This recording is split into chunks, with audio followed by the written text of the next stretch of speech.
Hello friends, இன்னைக்கு நம்ம வீடியோவில் கூலம்ஸ் லாவை பற்றி தான் பார்க்க போகிறோம்.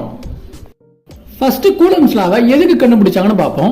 அது எதுக்குன்னா, இப்போ ஒரு ரெண்டு சார்ஜ் பார்ட்டிகல்ஸ் இருந்துச்சுன்னா அந்த ரெண்டு சார்ஜ் பார்ட்டிகல்ஸ் நடுவில் எவ்வளோ ஃபோர்ஸ் இருக்குன்னு கண்டுபிடிக்க தான் இந்த கூலம்ஸ் லாவை கண்டுபிடிச்சாங்க. இப்போ ஃபர்ஸ்ட் இந்த லாவோட டெஃபினேஷனை பார்ப்போம். டெஃபினேஷன் என்னன்னா, force between two charge particles is directly proportional to the charges and inversely proportional to the square of the distance between them. என்ன ஃப்ரெண்ட்ஸ், ஒண்ணுமே புரியல. ஸோ புரியுற மாதிரி சொல்றேன், ஃபுல்லா வீடியோ பாருங்க.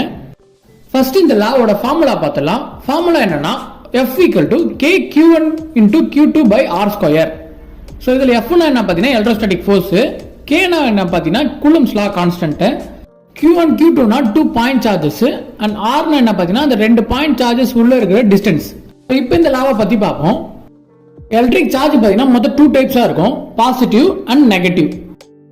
ஈச் சார்ஜும் பார்த்தீங்கன்னா எலக்ட்ரிக் ஃபீல்ட் லைனை ப்ரொடியூஸ் பண்ணும்.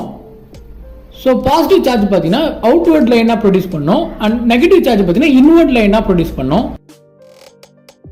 ஸோ இப்போ இந்த ரெண்டு சார்ஜஸும் நம்ம கிட்ட கொண்டு வந்தோம்னா இந்த ரெண்டு சார்ஜஸ் நடுவில் பார்த்தீங்கன்னா ஒரு ஃபோர்ஸ் உருவாகும். கூலம்ஸ் லால என்ன சொல்றாங்கன்னா, இந்த ரெண்டு சார்ஜஸ் நடுவில் இருக்கிற ஃபோர்ஸ் பார்த்தீங்கன்னா is directly proportional to the product of this charges and inversely proportional to the square of the distance between them. உங்களுக்கு புரியுற மாதிரி சிம்பிளா சொல்லணும்னா, இப்போ நம்ம சார்ஜஸ் இன்க்ரீஸ் பண்ணோம்னா ஃபோர்ஸும் இன்க்ரீஸ் ஆகும். அதை தான் நம்ம டைரக்ட்லி ப்ரொபோர்ஷனல் சொல்றோம். அதே மாதிரி இப்போ டிஸ்டன்ஸ் இன்க்ரீஸ் பண்ணோம்னா ஃபோர்ஸ் பார்த்தீங்கன்னா கம்மியாகும். அதை தான் நம்ம இன்வெர்ஸ்லி ப்ரொபோர்ஷனல் சொல்றோம். இப்போ உங்களுக்கு இந்த லா புரியும் நம்புறேன். ஸோ இப்போ நம்ம திரும்ப இந்த டெஃபினேஷனை படிப்போம். Force between two charged particles is directly proportional to the product of the charges and inversely proportional to the square of the distance between them. இப்போ உங்களுக்கு இந்த லா பத்தி புரியும் நம்புறேன். சோ ஓகே ஃப்ரெண்ட்ஸ், உங்களுக்கு இந்த வீடியோல கூலம்ஸ் லா பத்தி நல்லா புரிஞ்சிருக்கும் நம்புறேன். உங்களுக்கு இந்த வீடியோ பிடிச்சிருந்தா லைக் பண்ணுங்க, ஷேர் பண்ணுங்க, சப்ஸ்கிரைப் பண்ணுங்க. தேங்க்யூ.